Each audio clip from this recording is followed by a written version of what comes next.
is when discussing communication, what the important thing is to say at the right time, and that's going to mean success for all of you.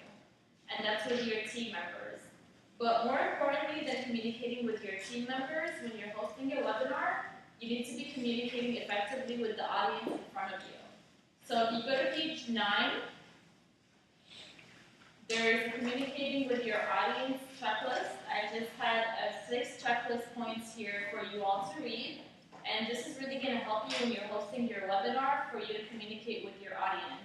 When you're hosting a webinar, it's not as when you're in person because you can't see the people that are in front of you. So you need to make sure that they're paying attention. You can't see if they're not looking at you. You can't see if they're on their phones. So in order for you to kind of know that they're following along is to make the PowerPoint and the webinar interesting.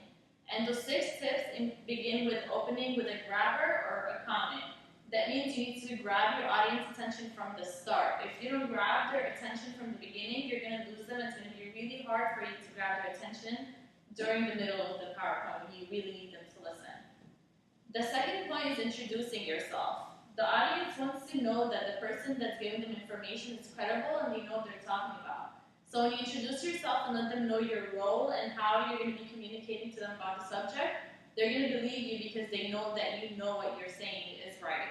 So make sure that you introduce yourself before you begin any webinar or presentation so your audience knows what you're talking about. The third tip is building an interaction. If you have just a PowerPoint or a presenter that's going to stand here and talk to you all day, the audience is not going to listen.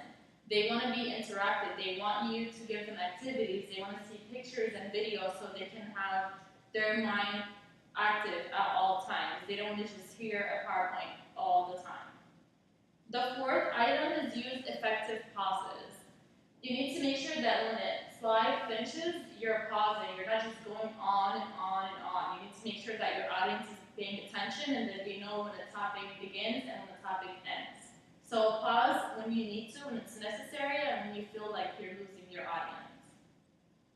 Next is avoid irritating words. Have you ever been to a PowerPoint presentation or have you seen a presenter that says,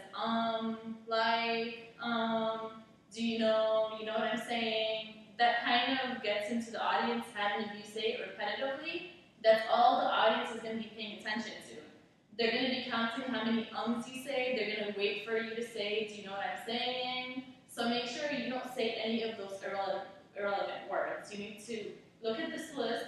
You know what I mean? Those are all irrelevant, and you need to make sure you don't say those throughout your presentation.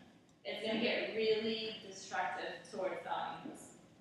And finally, know your material. When you know the subject that you're talking about and you studied it and you know what you're talking about, the audience is going to pay attention to you.